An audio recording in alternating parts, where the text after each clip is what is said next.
Fala aí, galera! Sejam todos bem-vindos ao canal. Vamos continuar a nossa saga hematológica.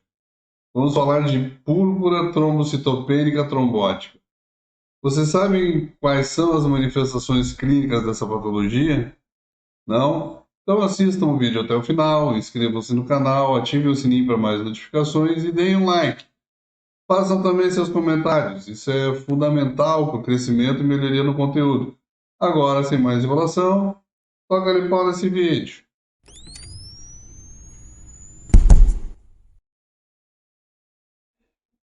Então, amigos analistas clínicos, que ao ver uma anemia hemolítica com eritrócitos fragmentados e uma trombocitopenia já pensam, esse paciente deve consultar um hematologista urgentemente. Hoje vamos tocar nesse assunto. Gente, a púrpura trombocitopênica trombótica, ela é uma doença caracterizada pela microangiopatia trombótica e foi descrita em 1924 por Elie Moscovitch, que na ocasião relatou um caso de uma menina de 16 anos que apresentou febre e anemia grave e que isso evoluiu para uma insuficiência cardíaca e um acidente vascular cerebral, também uma paralisia com coma e morte. E tudo isso em 2 semanas. A autópsia dessa menina revelou a presença de trombos e alinos nas arteríolas terminais e capilares do coração e rins. A partir de então, as características clínicas da doença, bem como a sua fisiopatologia, foram progressivamente melhor definidas. A microangiopatia trombótica. Essa microangiopatia trombótica ela é definida pela presença de trombocitopenia e de hemólise microangiopática. E a hemólise microangiopática pode ser reconhecida pela presença de hemácias fragmentadas, né, os esquizócitos, no esfregaço do sangue periférico. Histologicamente, se observa edema da parede dos capilares e das arteríolas, uma separação entre as células endoteliais edemaciadas e a membrana basal e acúmulo de fibrina e proteínas plasmáticas no espaço subendotelial, resultando numa diminuição do lumen vascular, onde pode ocorrer a trombose. Além da PPT, a microangiopatia trombótica ela é encontrada na síndrome hemolítica ureica e pode estar presente também em outras doenças, como na pré-eclâmpsia e a síndrome de HELP. HELP é hemólise, enzimas hepáticas elevadas e baixa contagem de plaquetas. Nas doenças autoimunes, como lúpus eritematoso sistêmico, na síndrome do anticorpo antifosfolipídio, nas infecções sistêmicas, nos cânceres disseminados e na hipertensão maligna. A fisiopatologia dessa doença ela começou a ser melhor definida em 1982, quando foi descrita a associação entre o fator de von Willebrand e a púrpura trombocitopênica trombótica. Foi observado no plasma de indivíduos com PTT a presença de multímeros de von Willebrand, de peso molecular muito alto. Isso se denominou ULVWF, no inglês Unserli Large von Willebrand Factor, que não eram encontrados em indivíduos normais. E na época se imaginou que tal achado seria decorrente da deficiência de alguma proteína ou de alguma proteinase capaz de clivar multímeros dessa ULVWF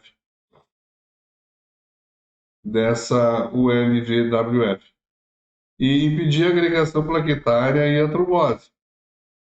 Tal hipótese foi corroborada pelo fato de se observar uma melhora no quadro clínico com a transfusão de plasma fresco, sugerindo que a reposição plasmática, né, pudesse, então, fornecer essa protease deficiente.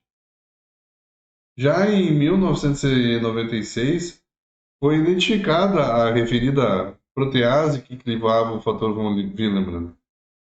Os pacientes com PTT congênita eram deficientes dessa protease, enquanto que os pacientes com PTT idiopática adquirida apresentavam anticorpos dirigidos contra a protease em questão.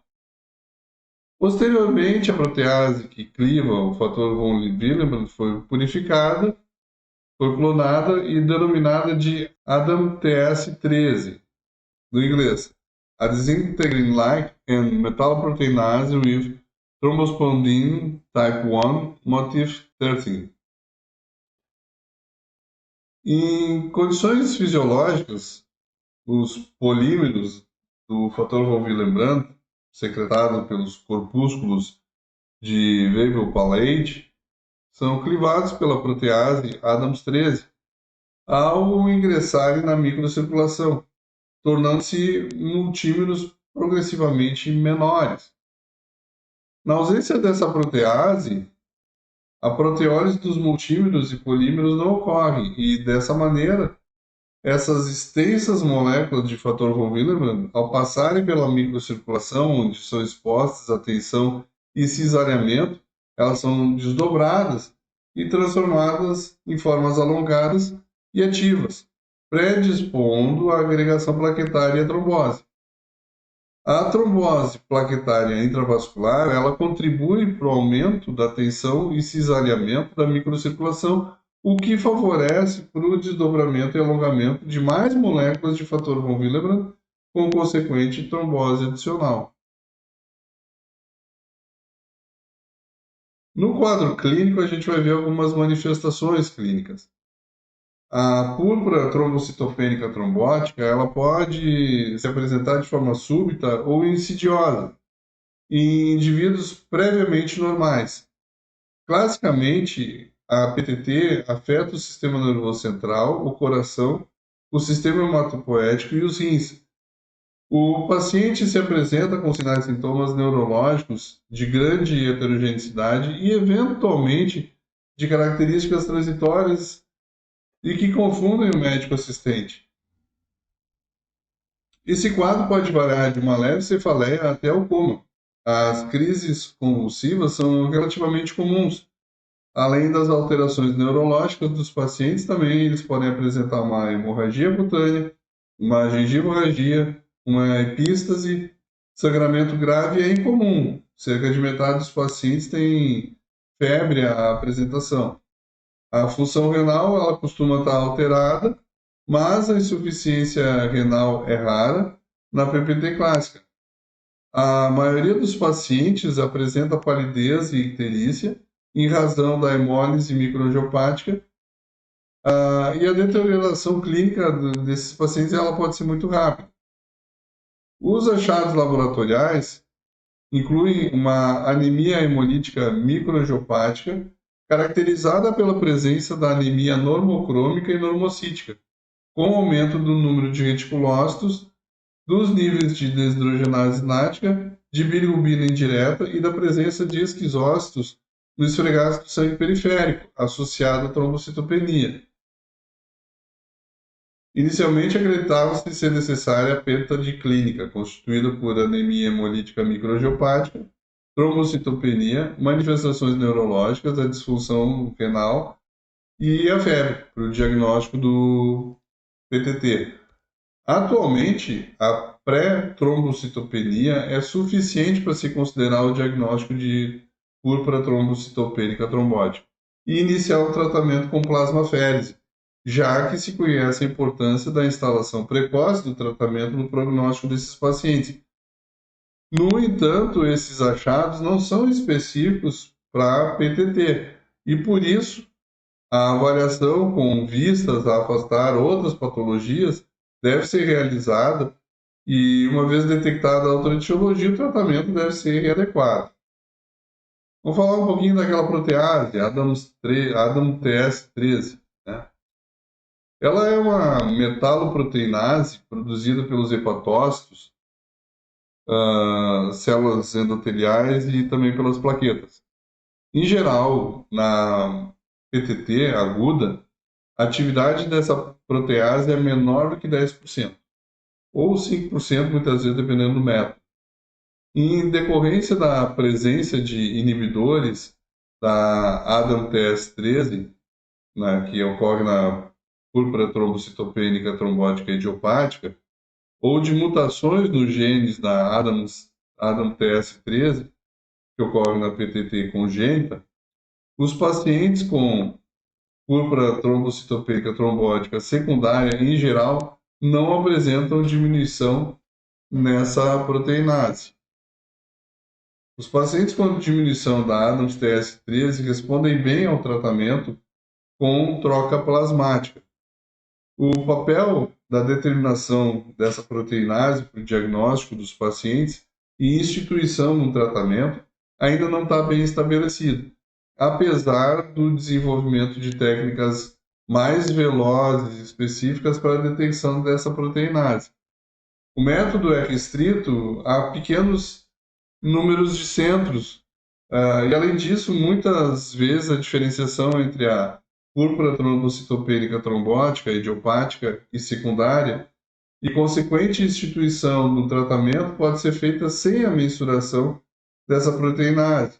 Por exemplo, nos casos de PPT secundária ao transplante alogênico de medula óssea ou ao uso de ciclosporina. Atualmente, a PTT é classificada como congênita e adquirida. A forma congênita também é conhecida como síndrome de Upshaw-Schumann. Ela é rara e pode se manifestar em qualquer idade. Muitas vezes é recorrente e desencadeada por outro fator, como uma infecção, uma cirurgia, gestação, constipação intestinal, pancreatite, entre outros. A fisiopatogênese está associada à deficiência da ADAMTS13, decorrente de mutações no gene dessa protease. Quando o primeiro episódio de PTT acomete o indivíduo na fase adulta, torna-se um pouco mais difícil a distinção dessa forma e a forma adquirida da doença. A púrpura trombocitopênica adquirida, ela pode ser definida como idiopática quando a anemia hemolítica microangiopática e a trombocitopenia ocorrem na ausência de uma etiologia alternativa, como a hemólise autoimune, ou a coagulação intravascular disseminada, um câncer, ou eclâmpsia, ou outros tipos de drogas, né, como inibidores da calcineurina, transplante de célula-tronco, hematopoética ou hipertensão maligna. Caso alguma dessas condições esteja presente, a púrpura trombocitopênica trombótica é considerada secundária. Na maioria dos casos de PTT idiopática, encontra-se uma diminuição da atividade da ADAMTS13, enquanto que na PTT secundária, raramente isso aí acontece. No tratamento, ele pode ser dividido em dois tipos, um tratamento de manutenção e um tratamento específico. O tratamento de manutenção, ele envolve a adoção de medidas de assistência ventilatória, circulatória e a transfusão de hemocomponentes, principalmente no concentrado de hemácias. Essa última medida se justifica em pacientes com anemia moderada ou acentuada, com disfunção de órgãos. A transfusão de plaquetas, em geral, não está indicada na PTT, até porque o fenômeno patológico mais importante é o da obstrução da microvasculatura e não do sangramento grave. Além do mais, a transfusão de plaquetas pode precipitar uma piora, muitas vezes, da oclusão vascular. Tem também o tratamento específico. E esse tem dois objetivos, né? O objetivo principal e complementar. Um deles é a remoção dos autoanticorpos anti-ADAMTS13 e dos multímeros de alto peso molecular de fator von Willebrand. E o outro é a administração de uma enzima ADAMTS13 presente no plasma humano. Esses objetivos eles podem ser atingidos por meio de troca de plasma automatizada com equipamentos de aférese, né? Uma plasmaférese terapêutica. Ocasionalmente, a plasmaférese pode ser útil à instituição concomitante de tratamento imunossupressivo para reduzir a formação de autoanticorpos anti-ADAMTS13. A plasmaférese terapêutica com reposição de plasma fresco congelado pode ser iniciada tão logo seja possível, de preferência nas primeiras horas após a internação hospitalar e frequentemente antes mesmo da exclusão de outras formas de microangiopatia trombótica, em razão do caráter de muitas vezes a PTT poder ser uma forma fulminante. E a transfusão simples de plasma fresco congelado se justifica no fato de que, caso não seja possível iniciar a plasmaférese nos 2 primeiros dias de diagnóstico, ou até a transferência do paciente PTT a um hospital que realiza esse procedimento, né, não se deve aguardar os resultados dos testes sorológicos para saber a internação do paciente, se ele é HIV positivo ou se ele tem doenças autoimunes para iniciar um tratamento.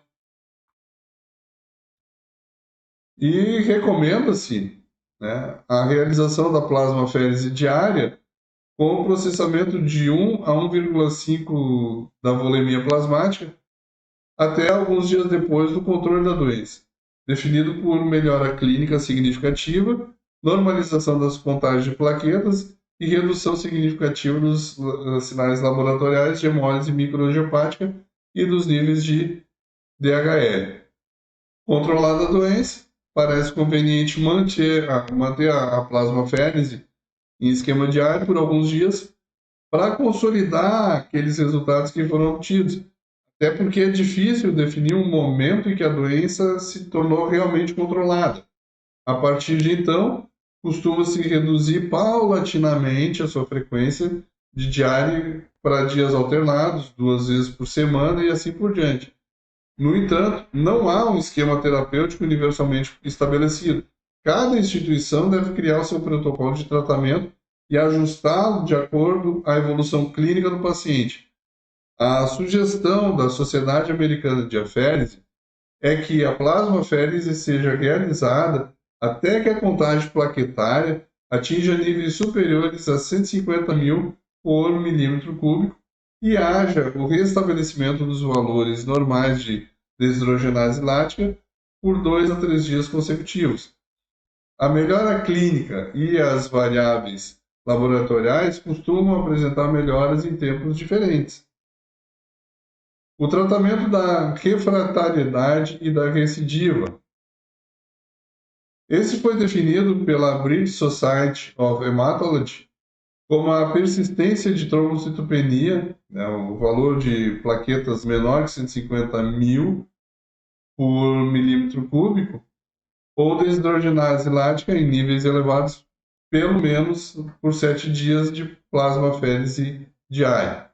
Nessa situação, é importante avaliar o paciente quanto à presença de uma infecção oculta, por exemplo, em catéter central ou a presença de doença subjacente, como uma neoplasia, uma infecção pelo HIV. E, excluídas essas possibilidades, se recomenda intensificar a troca do plasma, aumentando de 1 para 1,5 para 2,0 volemias de trocas plasmáticas. E administrar também corticosteroide aos pacientes que ainda não estiverem usando. O tratamento da púrpura trombocitopênica trombótica congênita, ou síndrome de Upshaw-Schulman, né? Nesse caso, não existe um anticorpo inibidor da ADAMTS13. Então, não há necessidade do procedimento de troca plasmática. O que vai ser necessário é suplementar a enzima, que pode ser conseguida por uma transfusão simples de plasma, na dose de 10 a 15 ml por quilo, geralmente a cada 2, 3 semanas, só que indefinidamente. O prognóstico, nas últimas décadas, a remissão é atingida em 80 a 90% dos pacientes com PTT. Entretanto, a recidiva precoce, ou seja, menos de 30 dias antes de atingir a remissão, ou tardia, ainda ocorre em cerca de 35 a 50% dos pacientes. Na maioria dos casos, consegue-se induzir uma nova remissão com a plasmaférese terapêutica, Entretanto, pacientes com mais de 40 anos de idade que tiveram febre elevada, algo superior a 38,5, ou uma anemia com hemoglobina menor que 9 gramas por decilitro, a apresentação devem ter um pior prognóstico. Bom, gente, não se esqueçam de se inscrever no canal, deixa aquele like bacanérrimo para encher meu coração de alegria. Fiquem com Deus, permaneçam bem, permaneçam seguros e até o próximo vídeo.